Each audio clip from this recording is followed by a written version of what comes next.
What's up, my friends? It is Mr. Gallows, of course, and welcome to 2019. So guys, I hope you all enjoyed the brand new channel intro, the brand new channel banner up there, the overall new look and aesthetic of the channel itself. Man, I am so excited to get started with this year of reviews and Star Wars theories, so let's get going.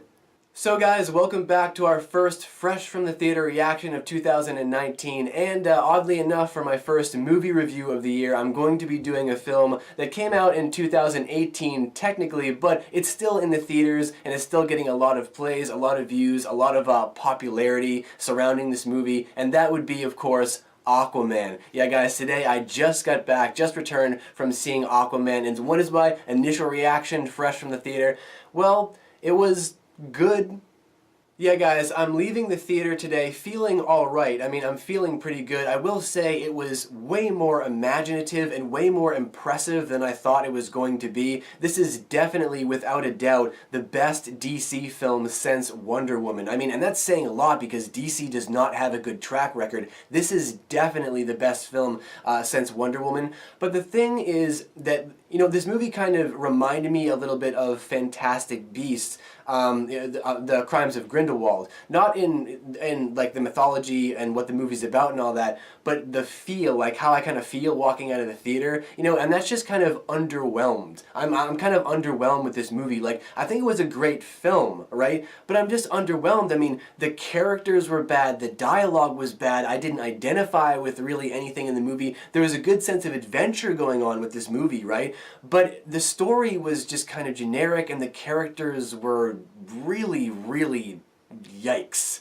And, you know, the main problem with this movie, I think, is that, you know, it's one of those films where it's all action and everything else in between is kind of, it just, you know, really bland and unimagined, you know. And, you know, don't get me wrong, the action in this movie is incredible. I mean, it is a joy to look at. It is pure eye candy. There's a big, like I said, there's a big sense of adventure going on in this movie. I loved the adventure aspect of this movie. All of the action is set up perfectly. It is executed perfectly. Your eyes are glued to the screen anytime it's happening, but everything else in between, and this is, you know, this is a problem with the characters and the actual dialogue, like the screenplay and stuff. Everything else, whenever there's not action going on, you're just falling asleep of boredom, or you want to look away from the screen because it's too cringy or it's too cheesy or something like that. It's just everything in between was just so generic. The story was so generic, it's like we've seen this 1,000 times before. We've seen that situation 1,000 times. We've seen that character 1,000 times. He wants to do this. She wants to do that. It's all the same thing. It's like the same exact storyline for the same characters. And yeah, it was visually entertaining, but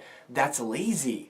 However, with all that said, this movie was far better than I was expecting it to be, because, I mean, when the trailers came out for this film, I said, that looks like garbage. That looks like hot garbage. I mean, some of the visual effects weren't even done, and it looked like some crappy Disney movie, and some of the dialogue and story aspects in the trailer, you could tell that the movie was kind of generic and bad, but going into it, when you let it play out, this movie has the same kind of feel. It has the same kind of feel as Wonder Woman, where it's like, they actually take time to explore some character development. You're actually going on an adventure with these characters. You know, there are story elements being played out, even though they're a bit generic. You're actually going places and you're experiencing things, and there are really cool things to see, right? Because, you know, DC isn't doing well right now. They pretty much only have Wonder Woman. Well, now with Aquaman, this movie is definitely going to remain popular for some time, even though it is generic. It's going to remain really popular for a long time because there's plenty of good stuff to see. It recognizes that it's not all action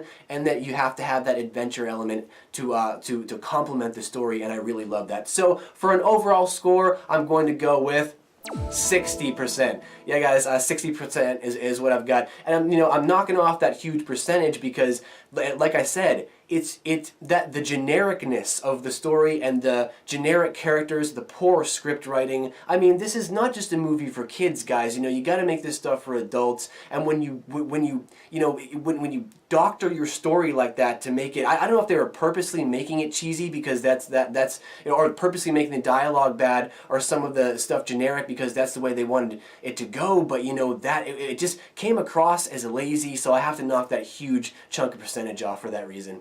Well, my friends, that's going to do it for this Fresh from the Theater reaction to Aquaman. Now it's time for you guys to leave all of your thoughts, opinions, and your scores, of course, down below in the Great White Void. And as always, until next we meet, take care, and I'll see you guys back here for the next Fresh from the Theater review very soon.